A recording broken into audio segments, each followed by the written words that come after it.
And just a heads up, we will be doing another live stream on Friday. We'll give you details about the time, but we will be covering Pakistan once again. So welcome back to the show, Dr. معید Pirzada. Katie, thank you. I hope you can hear me loudly. Yes, we can hear you. Yep, we can hear you. Thank you so much for coming back on. I must appreciate, first of all, I mean, this was a very moving discussion you had with Prem. I was listening. And you are focusing, I mean, you're doing a great job in focusing at various conflict zones across the world, which are being ignored. And Pakistan is one of them, which is not a story here in this country. Right. Yeah. It's funny. It's like you, so many people have reached out to me because, again, so few people cover this. So, and thank you for bringing attention to this. So people heard you on last time. Again, you had to flee Pakistan yourself. Tell us what happened since the last time that you were on, because we interviewed you a few weeks ago, but then I did an additional live stream on Friday with Alima Khan, the sister of Alima Khan. She was telling us about the conditions in which he was being treated. And since then, on Saturday, Imran Khan, along with his wife Bushra Bibi, was sentenced to 17 years. And the official line is that they stole gifts and refused to return state gifts. Talk about what they were sentenced with and what the atmosphere now in Pakistan is. I know you're not there, but Katie, there's so many questions put together. First of all, I watched the discussion you had with Alima Khan, Imran Khan's sister, after a government spokesman appeared in Yalda Hakim's discussion in Sky. And that was a very good discussion. But let me update you that on Tuesday, the day that ended, because Pakistan is 10 hours ahead of United States in time, the day that ended, Alima and her sisters, Uzma and Noreen, have again tried meeting Imran Khan as per the court instructions on Tuesday, because as per the High Court orders, the family can meet Imran Khan on Tuesdays and Thursdays. Right. And once again, like the past several weeks, Alima and the sisters have been denied. They left in very late in the night. They were not allowed to meet Imran Khan. So what you focused on Alima's discussion after Yalda Hakim's discussion in Sky, where a government spokesperson kept on misinforming the public, citing some 870 meetings with Imran Khan. Right. This is total bullshit, You see, the several weeks have passed. Alima and the sisters and Imran Khan's party people, the lawyers, have not been allowed to meet Imran Khan. And as Alima told you in her discussion, when you talked to her, that there have never been unique meetings. People are given 45 minutes or 40 minutes, and 6 people or 7 people or 8 people, including the lawyers. And Imran Khan is someone who has more than 200 cases against him. So, of course, he has to talk to his lawyers and give them instructions as well. He has to meet his party people and the family. And his sons have not been allowed to talk to him on phone for the past several months, probably. So that is what is one aspect of the situation. Now, coming to this case, it is not only just that Imran and the wife Bushra Bibi have been given the 17-year imprisonment. According to the government statement, it is not simultaneous. It's actually consequent, these punishments, because Imran already had a 14-year punishment in the previous case. So according to one spokesman, I heard him, the punishments against Imran have reached more than 100 years. If you keep on accumulating them, these are not just 14 years or 17 years. These are all consequent to each other, that one punishment ends and the other punishment starts. So this is what the situation regarding Imran Khan is. But then it is not only about Imran Khan. It is also about the country.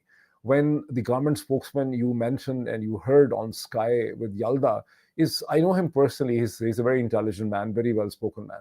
When people, intelligent, well-spoken men, are compelled to represent military authoritarianism, that actually gives you an idea of the state of affairs in a country. And this state of affairs in country of military authoritarianism is supported by United States, by its Department of State, by the Central Intelligence Agency, by the CENTCOM, and by President of United States, who just on Monday once again praised Pakistan's army dictator general by saying that he is a very respectable general who praises me. So this is where we stand at the moment.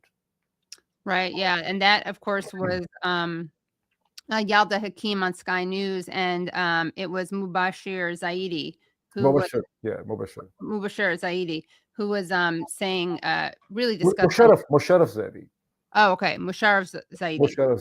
Musharraf Zaidi, yeah, who was the guy who I pointed out sounded like Netanyahu and also Jonathan Greenblatt from the ADL. Just a really obnoxious, cloying, condescending, disingenuous, unctuous interview. And she had a great response to that, where she was basically saying like, wow, I'm embarrassed for him. He should go home. He doesn't know what he's talking about. But a lot of double talk and a lot of obfuscation. And so we can link to that interview. But so that is interesting, because I don't think that that's being reported on that much, that it's not just 17 years, like that these are consequential, what's the word? Consecutive sentences. Yeah. Wow. And what is the atmosphere like right now there? Because how are people reacting to this? Because there were protests in the street that Alima was telling us about. We showed some videos of those. Yes, that's true. Katie, it's very difficult to inform the people as to what kind of climate of fear exists in Pakistan because of the repeated crackdowns on the people. When people come out peacefully to protest, on 26 November 2024, there was a massacre in Islamabad. It was not only a massacre and a crackdown. The audacity of it was that it was actually done right very close, within 1 kilometer of the crow flight of Pakistan's Supreme Court, Pakistani Parliament, Pakistani Senate, Pakistan's the Prime Minister's office, and also very close to the diplomatic enclave, where all the important embassies of United States and Britain and European Union are located. And there has been no condemnation of that massacre. So you can understand that when these crackdowns remain unnoticed, they are not condemned by European Union, by Britain, by United States. Apart from occasional voices from United Nations, these massacres have not been condemned. So this adds and fuels to the climate of fear, helplessness, and despondency that exists in Pakistan. So yes, there have been protests, but not very big protests even after the Imran Khan's punishment. The protests are now becoming smaller and smaller. You know, I'm a media person, I'm an analyst, I'm not a political activist, so I have to describe it accurately. So 2 years ago or 1 year ago, the size of the protests were much larger, but now people feel helpless and they feel very disappointed. Right. And just for people who are just turning in, how would you summarize what the government is claiming the reason that they are imprisoning Imran Khan is, and what you think the real reason is?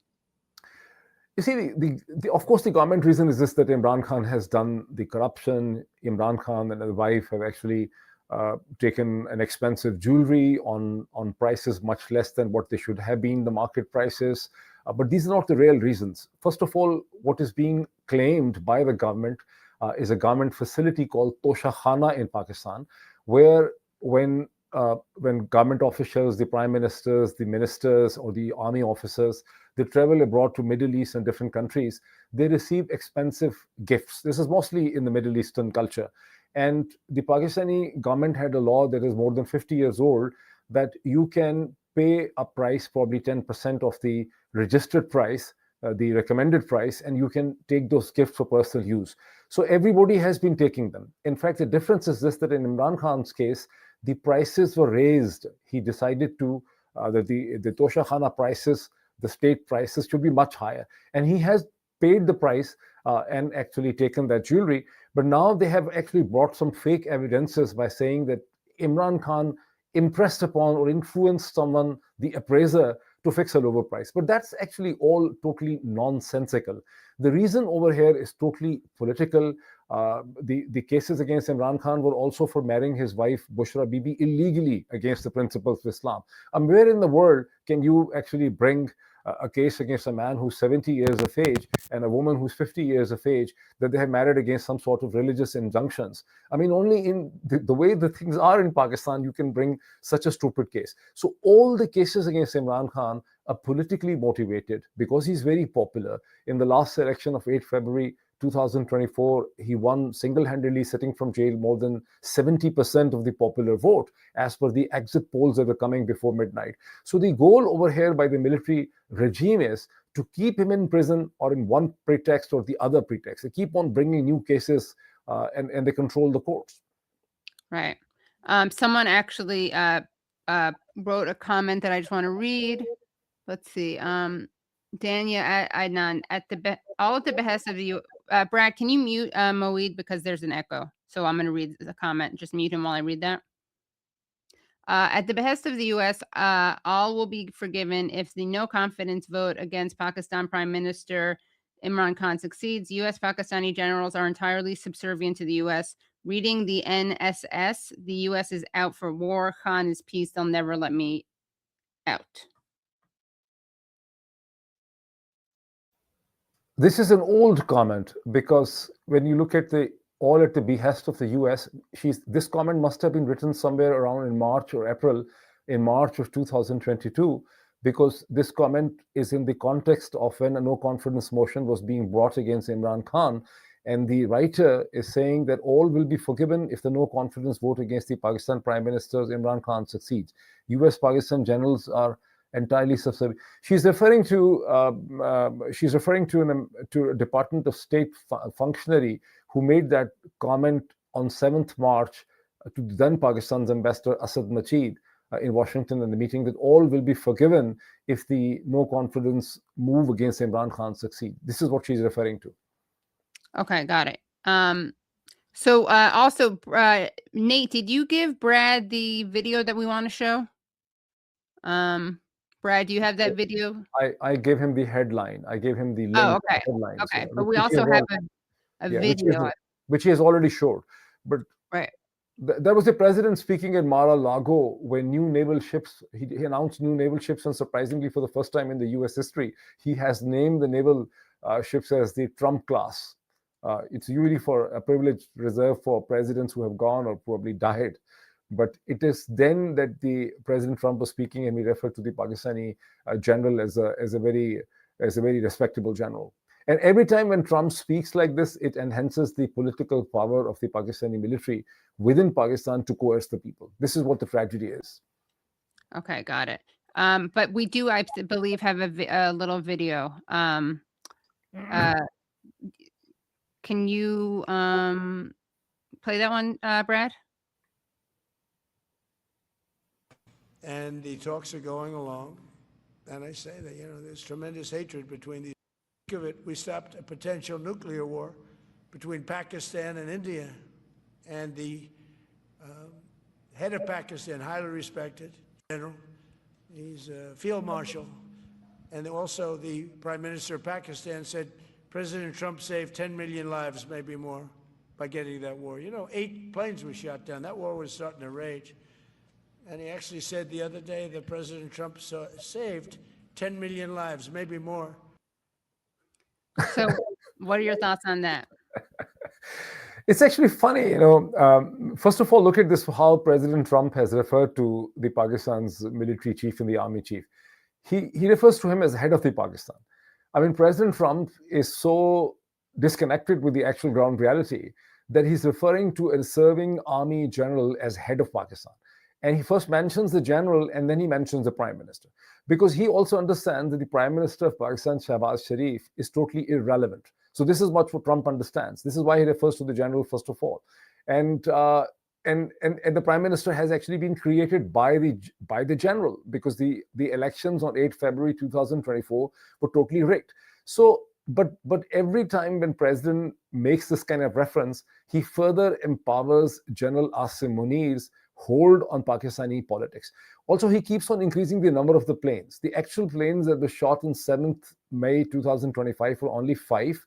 The India lost 5 planes because Pakistani military, Pakistani Air Force had the support of the Chinese military-grade satellites that were feeding them the information, and the Indians were not aware that the Pakistanis could look at a very far-off, horizon. But the planes were only 5, and there was 1 drone. So then President started saying there were 6 planes down, then 7 planes down, and now he has increased the number to 8 planes. This is very surprising that someone in a position of responsibility as a president of the United States, POTUS is actually playing with the numbers in such a fashion. But why he's actually saying it? The question that was asked to him was that what happened of the peace he had promised between Ukraine and Russia. And he says they hate each other. I mean, he accepts, he admits that it has not been a success, then in order to bolster his standing as a peacemaker, he brings that he has finished, ended resolving 8 wars, and then he hops on to Pakistan. This is what the context is, but it's really helping the Pakistani military. Right, and this is him, right? Munir. Exactly, this is General Asim Munir. Yes. And just to clarify, so you have this field marshal, and then you have a prime minister, right? So Zaidi is a spokesperson for the prime minister. How do they share power? You see, the all power, for all practical purposes, the all power in Pakistan is controlled by General Asim Munir, who has managed to declare himself the field marshal after this 3 to 4 days war with India, despite the fact that the war was only fought between the air forces of India and Pakistan. And Pakistan's ground forces and military had no role in the war. But since General was politically powerful and he controlled the civilian government which exists at his behest, he managed to declare himself the field marshal. No one has declared him the field marshal. There has not been a legitimate government to give him the award of the field marshal, as happens anywhere in the world. He has himself declared himself field marshal. But not only this, he has been able to bring 2 constitutional amendments with a government which he has created through a rigged election. He has now totally changed the structure form of the Pakistani constitution, first by the 26th Amendment in 2024, and now recently in November, he's been able to bring a 27th constitutional amendment.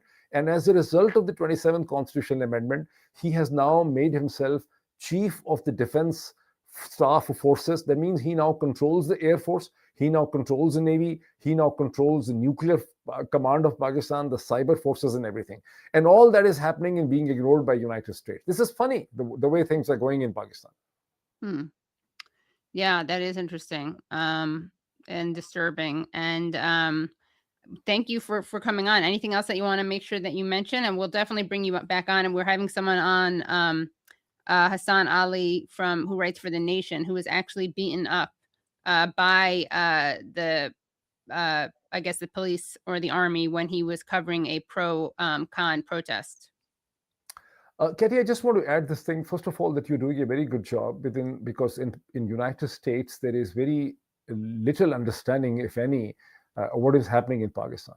So you're focusing on a very important issue. And as I had mentioned in my last discussion with you a few weeks ago, that Pakistan is the 5th largest nation state in the world with more than 250 million population. You can imagine the size of Pakistan by imagining that United States is a total population slightly in excess of 350 million.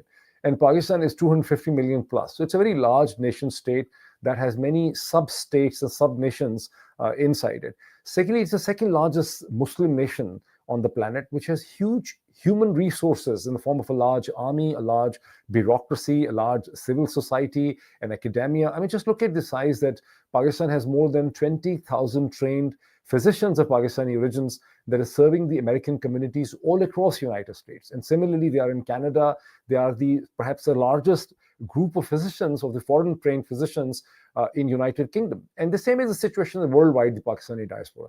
But this country is being run by a brutal military authoritarianism supported by United States. That is what the tragedy is. And that awareness has to be raised by people like yourself and the others.